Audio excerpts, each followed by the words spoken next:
or injuring the female genitalia for non-medical reasons and is recognized internationally as a violation of human rights, the health and the integrity of girls and women. And as the world marks International Day of Zero Tolerance for Female Genital Mutilation today, question is, are we on track to eliminating this harmful practice, and will the world achieve the end FGM goal by 2030? Well, this is some of the questions that we'll be answering. And of course, today we have a question for you, and that is, do you think progress has been made in the eradication of female genital mutilation, or FGM, in the country? Once again, do you think progress has been made in the eradication of female genital mutilation in the country? The hashtag to use is your world. So interact with us on our socials at NTV Kenya, both on Facebook and on Twitter, and tag me as well at Lubembe_winning. Let's just get to understand where we are as a country and what areas do we need to put,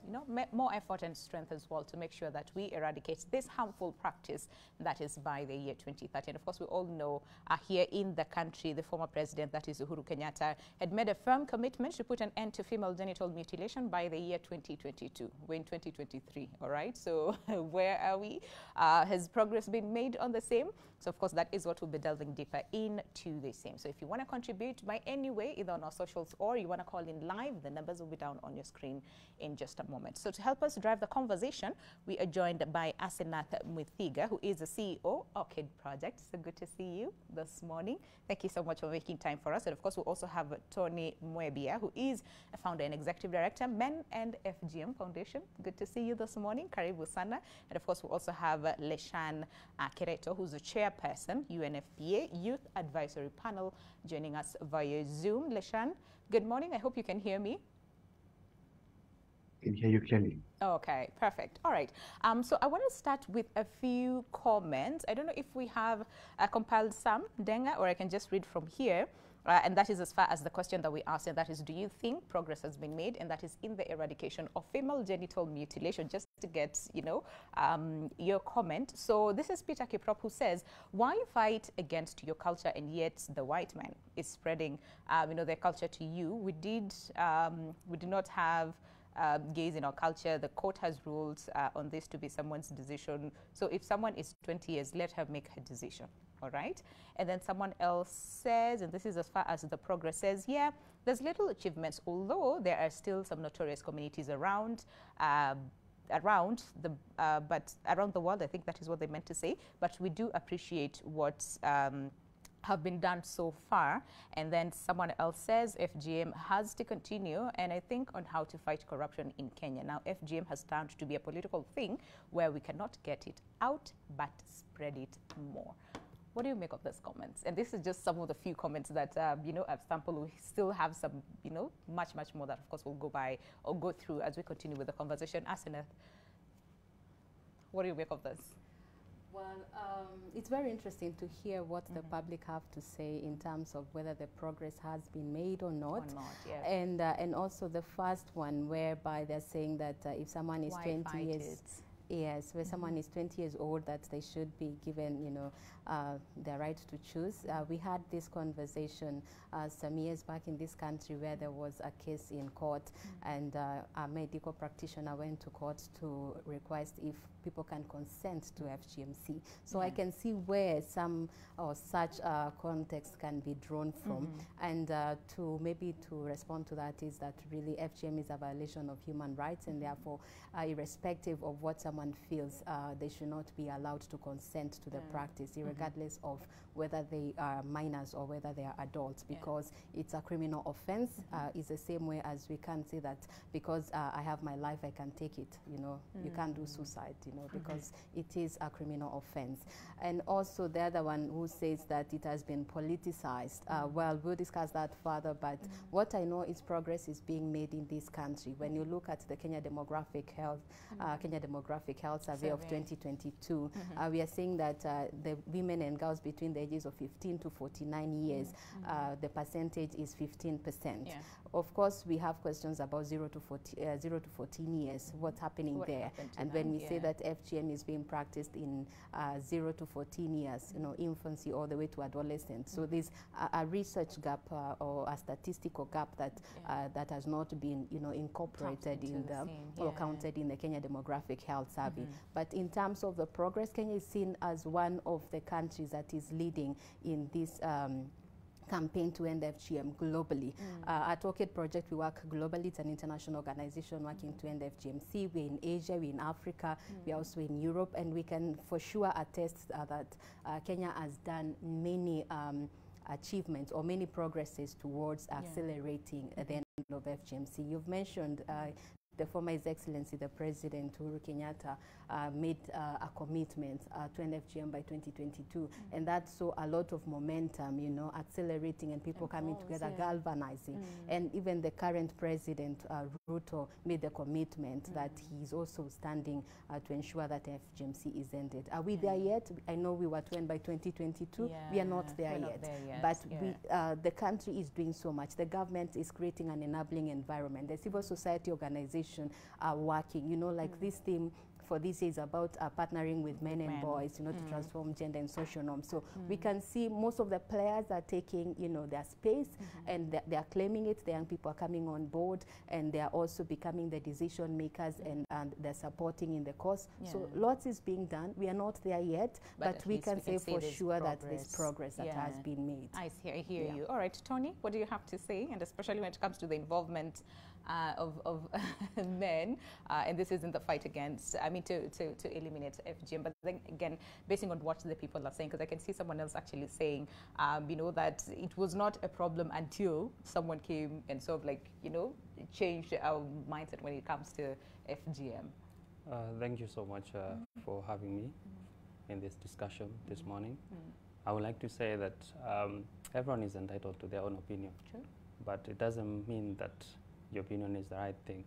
As another said, FGM is an harmful cultural practice, and what we need to do is to listen to our inner self, interrogate the culture, interrogate where we come from, and see, is it something that is useful or is it harmful in our societies? And research has been done, and it clearly shows that there's no medical benefits whatsoever for FGM.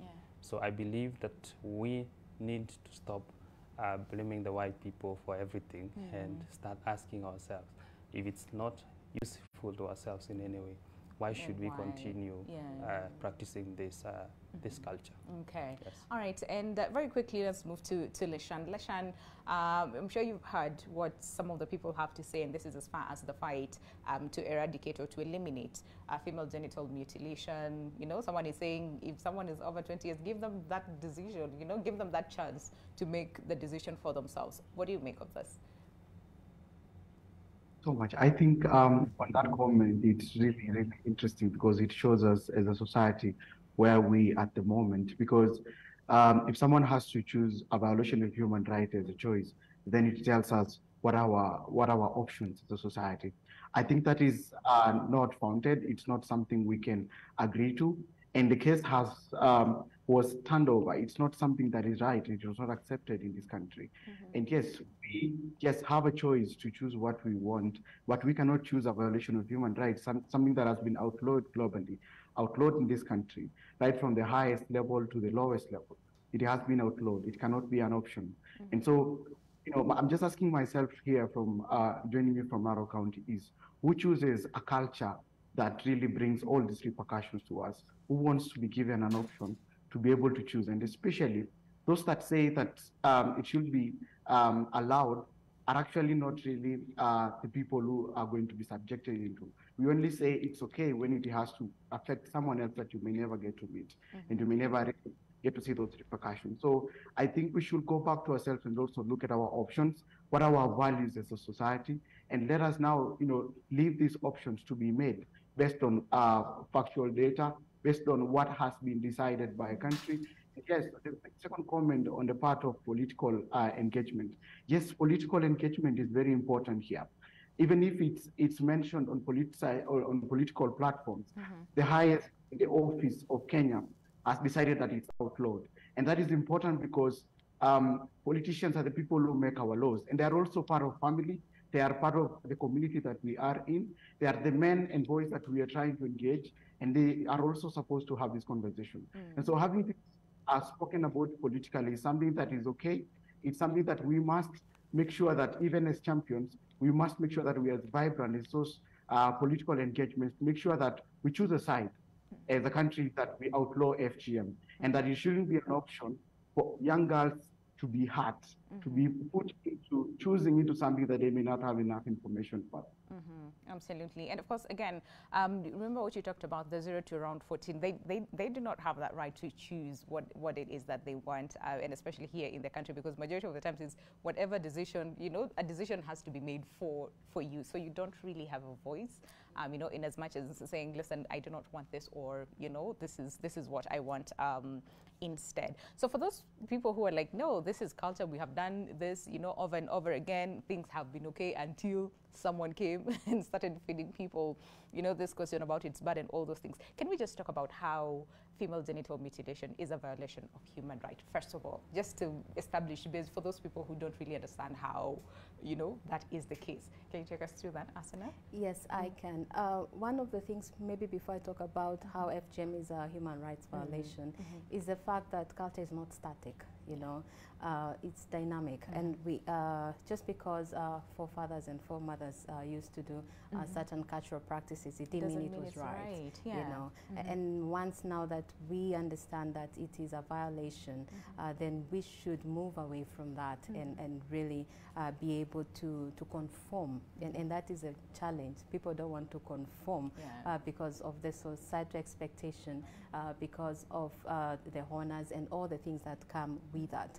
But internationally, FGMC has been recognized as a human rights violation because it violates a number of rights to an individual, a right, even to life, because in some instances, when FGM is performed, a girl can die as a result of a bleeding or hemorrhage. So it's violating her rights even to education, because we know in some communities where a girl undergoes the practice, then they are married off at a tender age, and therefore she cannot be able to pursue her education. Also, it is a violation even of issues even of our rights in terms of sexual and reproductive health rights, our rights to many things, really, her rights to choose who she wants to be, for her to be to attain full potential. And therefore, based on those, in this in Kenya context, in the Constitution, it clearly states that you cannot violate someone based on culture. Positive culture has to be embraced, but the negative culture has to be dealt away with. And therefore, in the Constitution, in the Bill of Rights, FGMC or harmful practices, where FGMC lies, is one of the areas where it is stipulated. Now, when you come into the legal framework, the Prohibition of Female Genital Mutilation of Act of 2011 also indicates how it is a violation. What are some of the offenses? If it is you see someone is aiding or abetting, you can report them. So there are all these indicators that stipulate FGM is a human rights violation, and therefore we should not continue to condone it, but we should protect women and girls from it. Absolutely. And Tony, you see, majority of the times, and especially in our culture, the man is the head of the home, right? The man is like a key decision maker when it comes to some of those things. Majority of the times, and especially when we talk about FGM, we see it's the men who, encourage, quote unquote, encourage, because they want to marry off this girl, because I will attract, a lot of sort of like wealth when it comes to the same. So how detrimental is this? And even some of the comments that we hear, that we've seen, this majority of it actually comes from, again, the men, based on what I have read, right? So how critical is a man's role when it comes to the elimination of FGM? Thank you so much for that. Allow me to say that it's factual that there's no man who is involved in the actual cutting of women and girls. Sure. FGM is done by women on other women. That's a fact, Right. because I've been on this work for more than 10 years. Okay. And I'm yet to come to any community whereby it's the men who do the actual cutting of the women and girls. But having said that, we need to understand, as you said, we exist in a patriarchal society. Most of the society is in Kenya. And what happens is that men have a lot of influence on different aspects of women's life, as fathers, as brothers to these girls, as even leaders. We talked about the political leaders. Yeah. If you look in most of the communities, they are the key decision makers. We have them as the religious leaders, and in some of the communities, we have FGM being linked to religion. So looking at all those facts, we need to ensure that we bring men into this conversation. And having said that they are not involved in the actual cutting, in some of the instances, we have failed to bring them to this conversation, which has led to the continuation of this practice over and over again. So what we need to do is we need to start engaging the young boys from the young age, so that as they grow up, they understand that this is a violation of women and girls. We also need to make sure that the religious leaders are out there speaking about this violation, and we also need to have the politicians and all the men in general in this conversation. And I believe that if we are able to do this, as you can see for the population of Kenya, it's like 50-50. So we cannot achieve gender equality, we cannot end FGM and all these other forms of sexual and gender-based violence if we leave half of the population out of the conversation. That's why we need to move together as a community. Would you say that men have been left out on such conversations, really? Because the information is out there, right? They're dads, they are uncles, they're brothers, like you said. And of course, the information is there, but is it that, I'm trying to think, like, would you say 100% that men have been left behind when it comes to the fight or the campaigns? Well, allow me to say that in the course of our work, I have come across so many men who we have been able to interact with. We have trained champions around the country, more than 500 of them in more than 11 counties. And you will be shocked to learn that most of the men have no idea even on how the anatomy of a woman looks like. Okay, that's true. Then also, sometimes we assume that because the information is there on social media, the information is written on the books, that the men consume it and they know about everything. So what we need to do is to stop that assumption and ensure that we do equal sensitization for everyone, and we bring everyone to this conversation. Because what we have been doing in the different trainings that we do, most of the times we use visual materials to try and demonstrate to the men out there on what actual FGM entails. And I will tell you that most of the times, most of the men cannot even be able to watch more than 2 minutes of that clip, because they're in shock. They cannot understand or they cannot internalize that this is what has been going on in the community. Because to them, they believe it's a ceremony just like any other. It's circumcision just like the one for the men and boys. So they fail to understand how this FGM is extremely harmful to the health of the women and girls. Yes. I'm really curious to hear what Asenath has to say in regards to the same. Eating. Okay, do you want to do that very quickly before we go to Leshan? Or Leshan, do you want to contribute to the same? Let's just go to Leshan and then I'll come back to you. Yes, in terms of the male involvement and I can understand what Tony is saying, but at the same time I'm like, but really 100% left out? What do you have to say? Can they unmute Leshan? I think your audio is muted. Can you hear me? Yes, we can. Go ahead. Yes, I just wanted to say that in part way you're right that there is information out there, but I also tend to agree with Tony that many men don't know what FGM is about. But the information that is out there is that FGM is a good thing.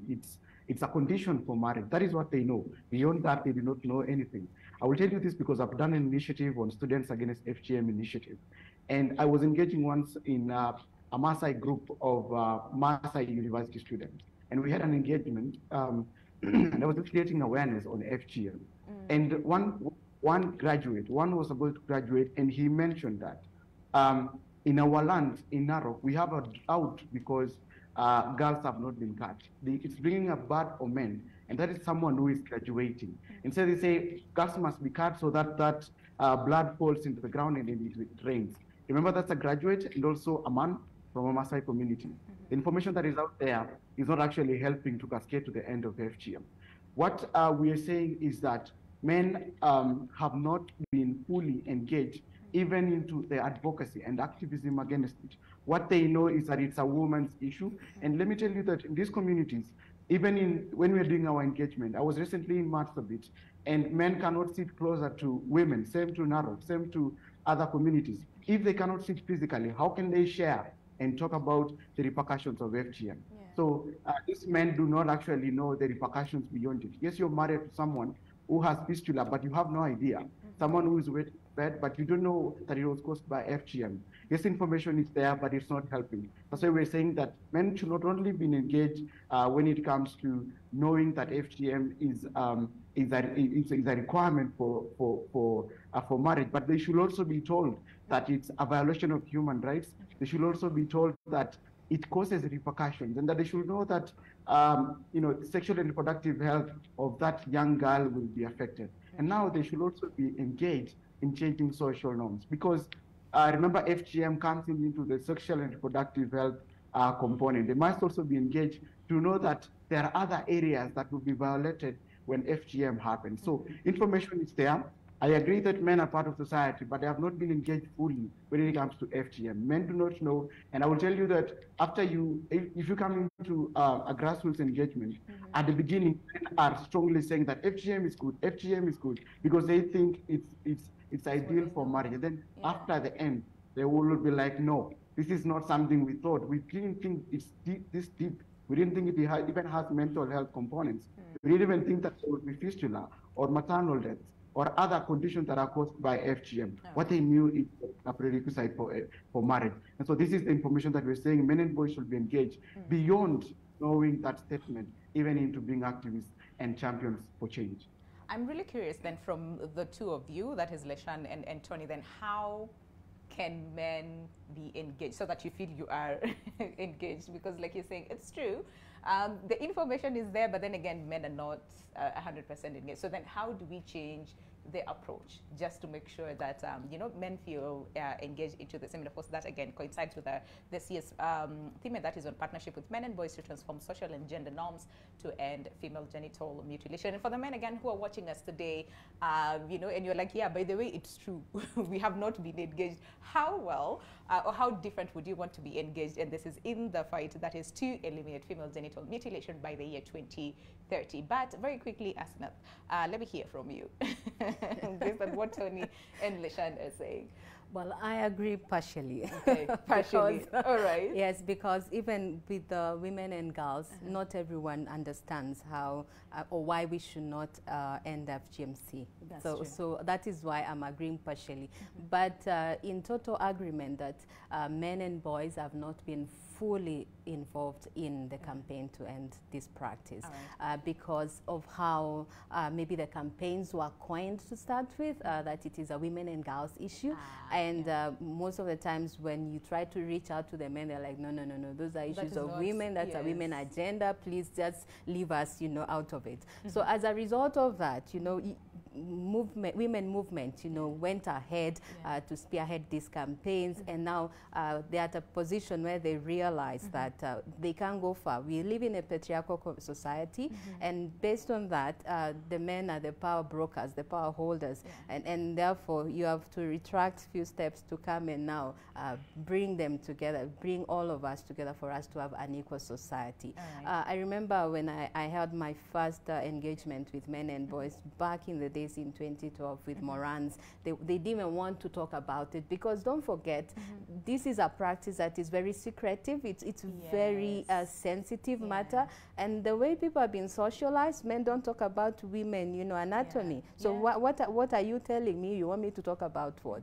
Their husbands who have been suffering because their wives have undergone the practice, and they don't even know how to talk about it. And that is why when we talk about partnerships and engaging men and boys, it's not just engagement, it's also holding them into account so that they can be allies in this movement, because they really hold a power that they can help us accelerate the progress towards abandonment. I see that. My question is, fine, there's that aspect of less engage the men, but also there's other part of willingness to join in the force, right? Because like you said, every time you talk about something about women and girls, it's usually, women empowerment. Why are you focusing on only the girls? Where is the boy child and all those things? So I'm struggling to understand. So yes, involve them, but then again, what if they're not willing? Because again, there's some communities where we don't talk about women issues, or like Leshan mentioned, they do not even sit together to even have a meal. So how then will you expect them to embrace this? And that is as far as protecting the women and girls. I think let's tackle that. Yes, time for us to take a break, but I want to hear, Tony, what you have to say, and Leshan as well, in terms of willingness versus, you know, involving. How then do we bring them, you know, on the same? But again, if you are a man watching us this morning, and of course today, the theme being the partnership between men and boys to transform social and gender norms to end FGM, how would you like to be involved in this fight? All right, and interact with us on our socials at NTV Kenya, both on Facebook and on Twitter. Give us a call if you want to. The numbers are down on your screen, but of course all that is coming up after the break. Stay with us. This is your world.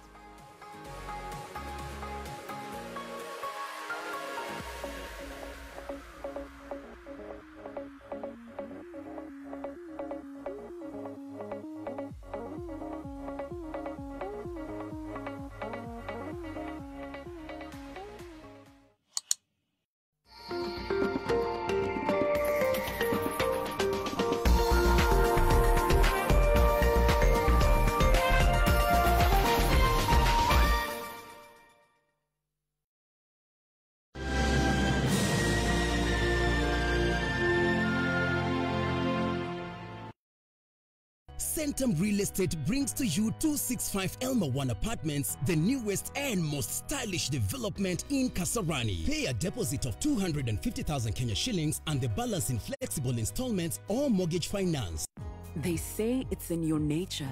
It's a woman thing. It's having a dream and pursuing it, making a plan and working it. It's starting a business and owning it. As a woman in business, let KCB fire up your female-led and made enterprise, KCB Flame. To find out more, WhatsApp 0711 087 087 or call 0711 087 000 and visit us at any KCB branch countrywide.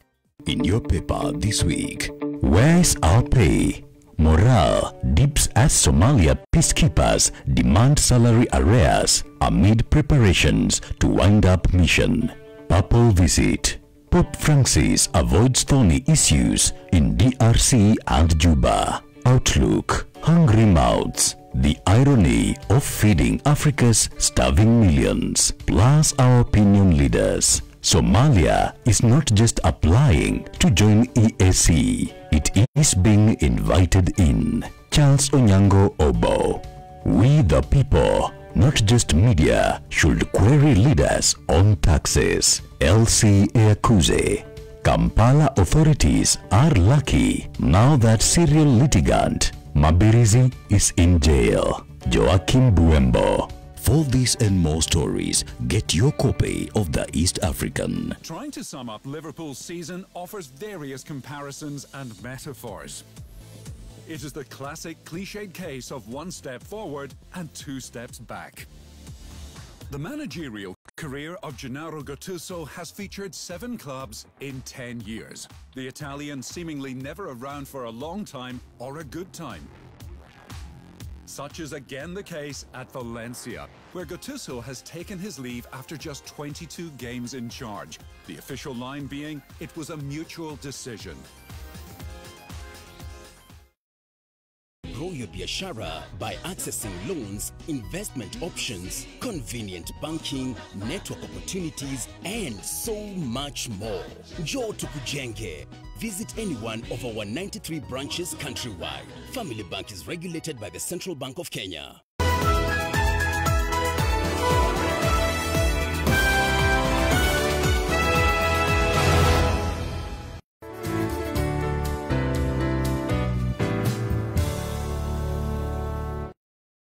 Claiming your assets is easy. Simply visit UFAA website www.ufaa.go.ke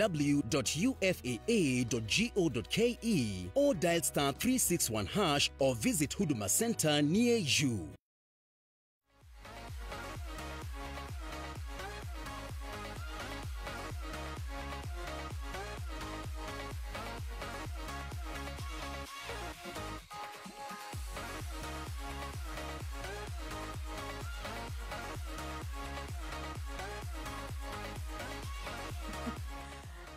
Welcome back. Glad you're still with us. The show is Your World, and of course it's all about the International Day of Zero Tolerance for Female Genital Mutilation, and the theme, and of course we're really focusing on the theme, and that is in partnership with men and boys, and this is to transform social and gender norms to end female genital mutilation.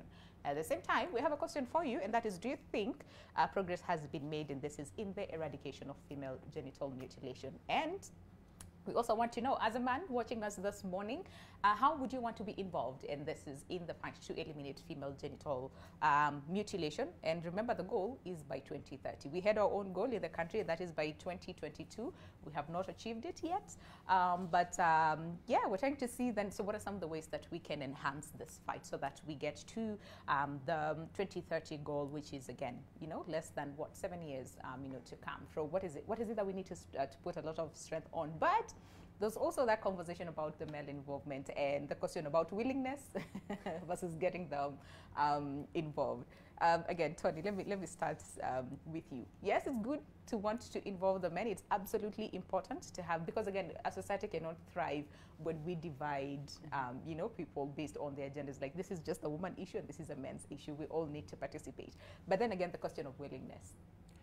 So allow me to say that our trainings are different when I say that we engage men and boys. All right. Because the easiest way to get a man interested in a topic is to make it their own, or to make it, to show them how it benefits them. So how we do our trainings is we do not go to the trainings and just start talking about FGM. We talk about other issues that affect men and boys in the society. We talk about the water, we talk about the transport system and all these things. So we do a holistic view of what is happening in the community, or what we can call community visioning. And then FGM just comes in as part of the conversation during our trainings. And we also try to talk about sexuality, sexual pressure and all these things. And men are always interested in this topic if it affects them in that way, because all the men want to feel that they satisfy the women in bed and everything. So I would like to say that what we need to do going forward, and how we will have the men engage in this conversation, is to ensure that we are integrating FGM interventions when it comes to men with other issues. We need to look at the intersectionality between FGM and let's say economic aspects and all these things that are of interest to men, FGM and politics and everything, so that we can be able to attract the men into this conversation. Because as you said, every time we go to the communities and start FGM, every man out there in their own senses will think, why women again? It doesn't affect me. But if we are able to link it and show them that in a way it drains their resources, for example, by every time that the women in their lives, their wives or their children have complications of FGM, they use the resources within the family to be able to take care of the health needs of the family. That way, the men will be interested in this conversation. Also, we talk about the law. If someone within the society, whether it's their wife or their mom or someone is involved in this practice of FGM, and they're arrested and taken to court, then the fines that come, they are going to drain the resources to the family. So we need to find a way of making it an interesting topic to the men and bringing them to this conversation. It's very interesting. Like, tell them this how this will affect them so that they're interested. I don't know how I feel about that. As I'm curious to also see what you feel about the same. But again, Lashan, as well. So change the approach in terms of how we talk about female genital mutilation, and especially when it comes to, like, men and in that setting. For you, what are some of the ways that then we can attract, quote unquote, attract the men to come in and join in this fight? Thank you. I think it's actually not more of attraction, but bringing it into reality that it affects them, that they will, in one way or another, also be engaged in the repercussions.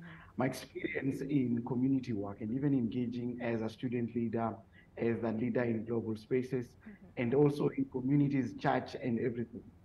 Change is always rejected. Change is always facing hardships. The moment you are introducing a new concept, everyone, not only men and boys, but even women and girls, sometimes do not want to accept anything new. They really have to identify areas that maybe they might feel that I might really be affected by this. And so part of the work of activists is to create a way that they can approach attitudinal barriers, to change attitudes, to change ways that they can make sure that they can see this is a reality. And that is what has been said, that now we want to create other avenues that we can make them listen. We want to put it as it is, that it's you're part of this society, and you are a husband, you are a brother, you are someone's classmate, someone's co-worker, and this is going to affect you, and that the economical component really comes into affecting all of us, and that we should now come into being more preventive. So that's it. We do not have to have men affected for them to really come into the conversation. I think it's a lot about how we approach it as activists, as advocates. How do we package our information? Yes, there are other priorities. Right now, there is climate change, there is drought, there is politics, there is COVID-19, there are wars and conflicts in those communities. It's also now, how do we make sure that FGM is a priority? Because, of course, remember, at the end of the day, that they can choose not to engage, they can choose not to listen, but it's about your approach to make sure that making this into a priority. And this is now how you look into communities and look at the context they're coming from. Sometimes we go into communities that have had, they have been raided last night. Many people have been killed, probably. They have not had food. And we sometimes do not care about that, but we are only giving it the approach of, I want you to listen about FGM. Doesn't matter whether you slept hungry or not. And this is now one thing we want to look into. Yes, anyone can not listen or choose not to listen, can see this not as a priority. But this is the time to also now change that unwillingness into willingness by now giving approaches of what is their context, what are the factors affecting. Sometimes it's actually the drought that comes and ends up ending into FGM. And so I think it's also now borrowing into what are the economical factors and how can we make sure that we are integrating this into their normal life and showing them how they can be part of the journey and how it's going to end them. So for me, I think it's let us integrate into the communities. Every community has reasons why they practice FGM, and it's different from community to community. And so it's about going into those contexts and understanding from them. And even if they are unwilling, let's make them willing through the innovations that we are coming with to make sure that they listen to the conversation. And so I think the question of willingness, yes, is always going to be hard. Even if you introduce a new concept right now, everybody's going to reject it. But it's up to you, the one who bears the message, to package it in a way that is everyone is going to make it as a priority. Everyone is going to be willing to listen into it.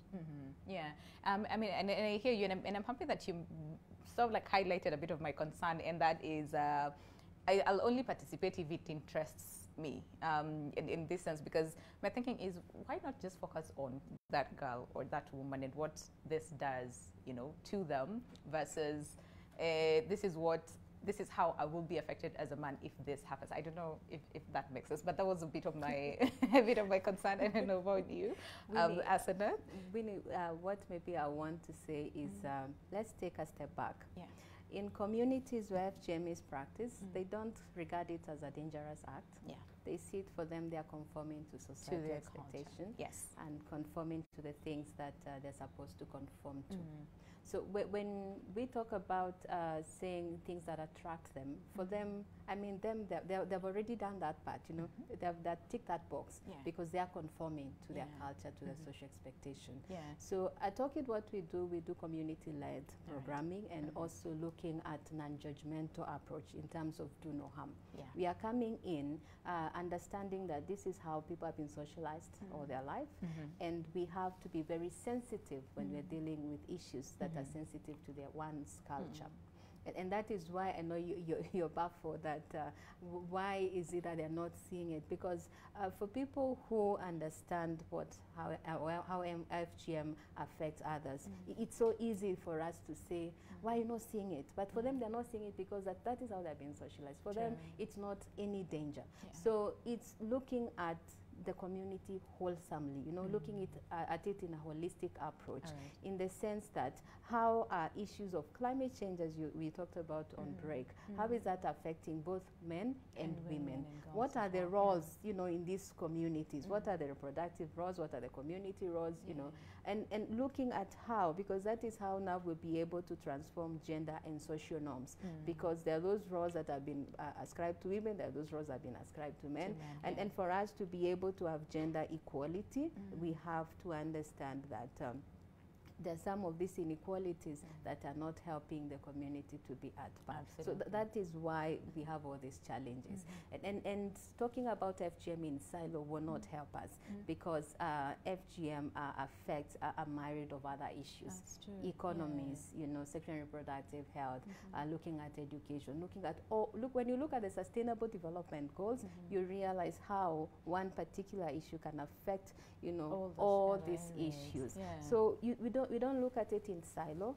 We, as Tony said, look at the intersectionalities. And as you look at the intersectionalities, look at how then we are going to have the gender transformative approaches, and looking at the levels, you know, in the society. How is it affecting at a family level? How is it affecting at a community level? How is it affecting in the social institutions, the schools, you know, the media, the legal frameworks, and even at the policy level, and even when it comes to the development of a nation. So looking at it wholesomely, then it helps even when you come into now interventions and designing programming, the social diffusion aspect, because also research shows that one person cannot end FGM because of the stigma that is associated with it.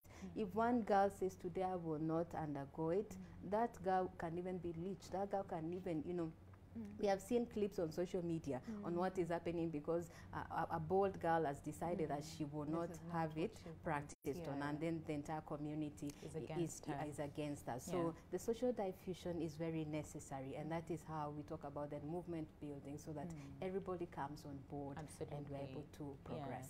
I hear you. So then, Tony, what would you say, you know, then how do we make this sustainable? Because it's good to have like the different approaches, you know, towards eliminating female genital mutilation, and again, just seeing ways, because again, I think Leshan mentioned earlier that it's different for different communities, the reasons why they practice the same. So then how do we make the partnership, you know, that is men and boys, you know, and then this is in eliminating female genital mutilation, how do we make that sustainable so that we reach the 2030 goal? I'll first of all begin by making a small comment on the previous question that you asked Asenath. Allow me to say that there is the ideal thoughts that we have of how things are supposed to be done in the communities, and there is the reality. For me, I speak to the reality. What first, is happening for us to be able to bring the men on board, I know out there researchers, arguments, academic arguments, what we want to hear is why should the men not be interested in this? It's about the girl. But the reality is, when you create the safe space for the men in this conversation, and that's what we do in our trainings, you will understand that we have to show them why they need to be engaged in this. And that's the reality. And it's not always the best thing to say. I mean, sometimes we shy away from it, yeah. but we have to find a way of making them interested in this conversation if we have to sustain it. Yeah. Now, going forward to what you have asked on how we sustain it, I believe that we need to make the men understand in their own ways. Okay. And in their own context on why FGM is harmful. We need to pass the information to them. We need them to start having the conversation amongst themselves, so that they do not wait for donor agencies, they don't wait for activists to come to have these conversations with them.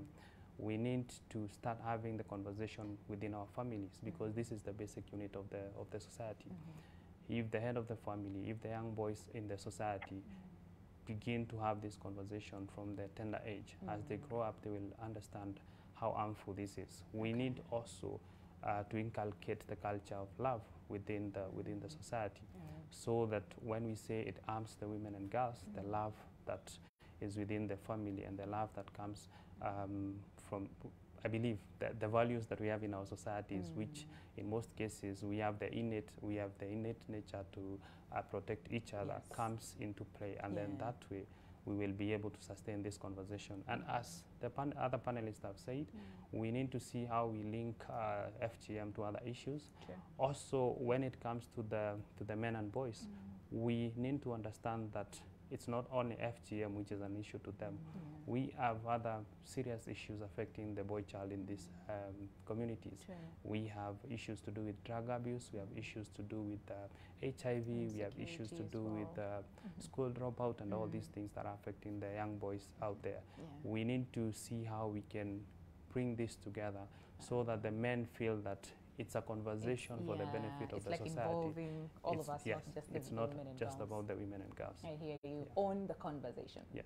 That is, you know, for even the men to sort of like help drive the scene. Okay. Leshan, what would you say as far as making this sustainable, you know, when it comes to the fight to eliminate female genital mutilation, so that we reach that 2030 goal? Exactly. So sustainability is a very important component of this conversation, because we not only want information out there, we want it to cascade change and making change. And even if you look at any other doctrine that was brought maybe into culture, let's say, for example, Christianity, the number one thing that you have to do is to recruit disciples, people who have been informed, understand, and are ready to take this conversation to the next level. This is the time to recruit male champions against FGM. This is the time to train religious leaders, to train age-set chiefs, to let them come into realization that FGM is a violation of human rights. By the time maybe we get into action phase, if we have not got it right at the information stage where you actually get to convince that, and that means that you have to get facts. Because if we are in denial, then the people that we are engaging might not be able to sustain that work.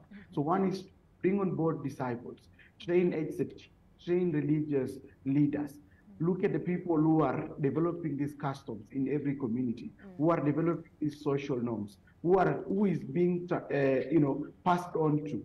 Right now we are talking about the elders passing on the social norms that were done. What needs to move to the next generation, being passed on to my age set. This is the time to engage us so that we raise a generation that respects the rights of girls and women. And then from there, now we take a step back as activists to become facilitators, so that we do not lead these conversations.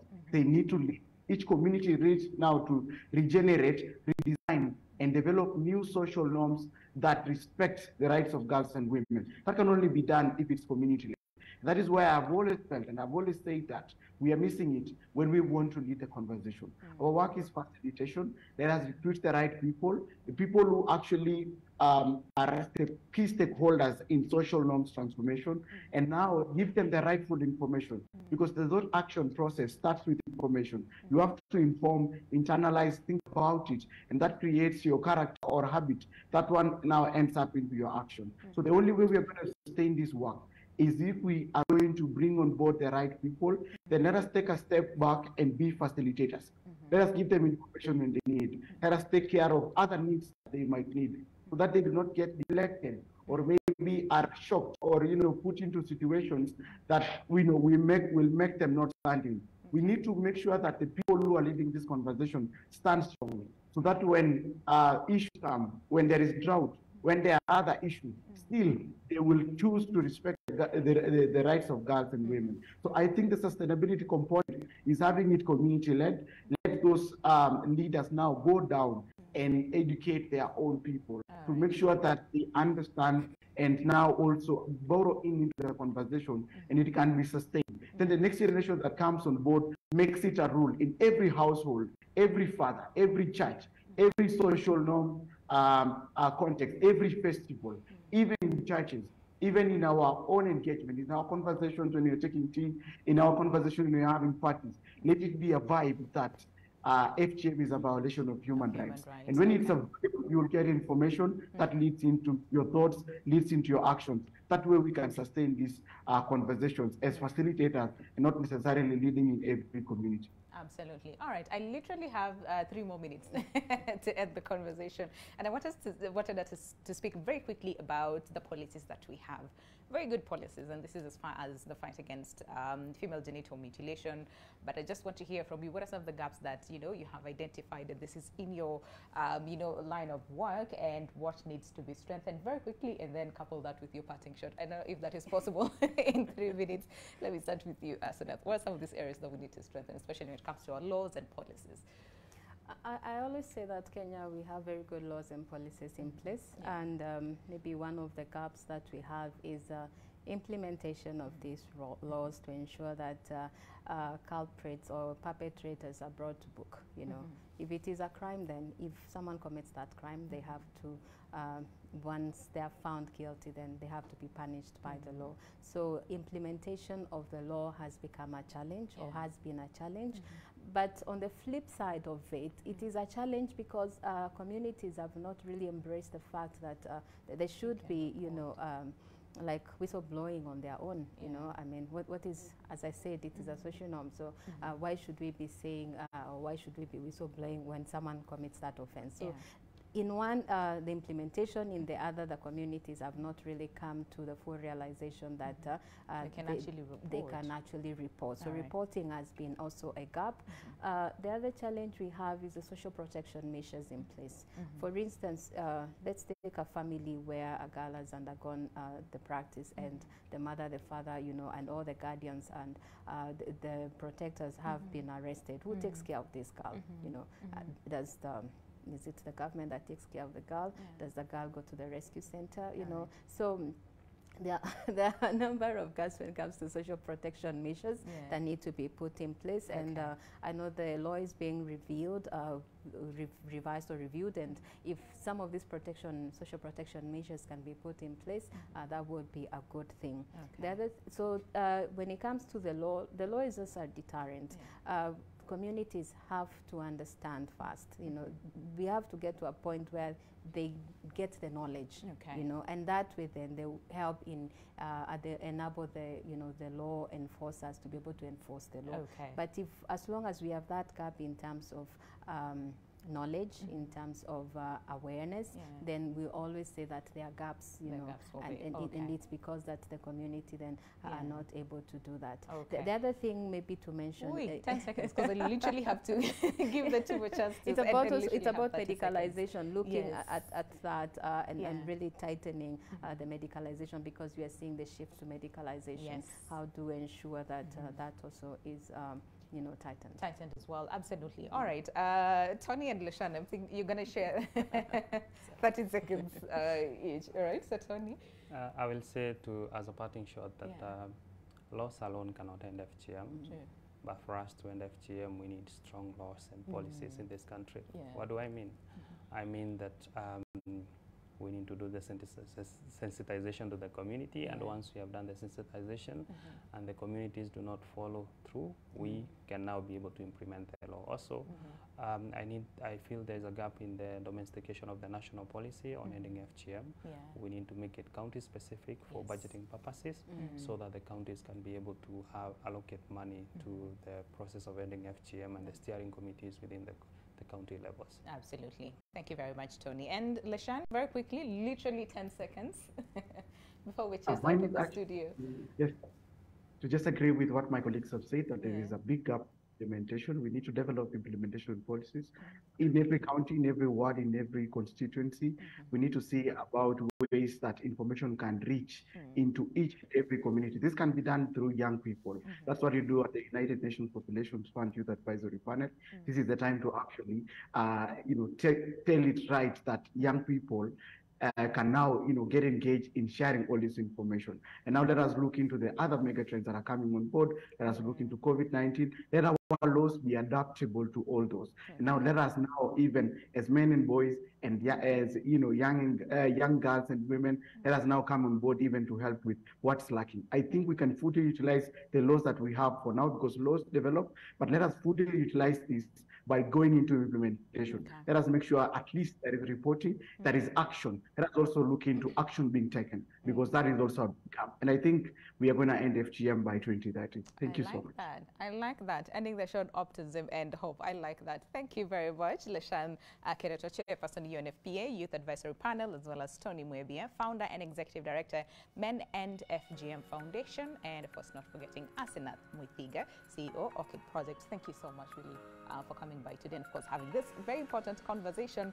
And this is as far as the International Day of Zero Tolerance for Female Genital Mutilation. So point is, we all have a role to play as far as ending FGM is concerned, and of course with a special emphasis on the partnership with men and boys again, and this is in the fight against female genital mutilation. So we all have a role to play, so let's do it. All right, have yourselves a lovely day ahead.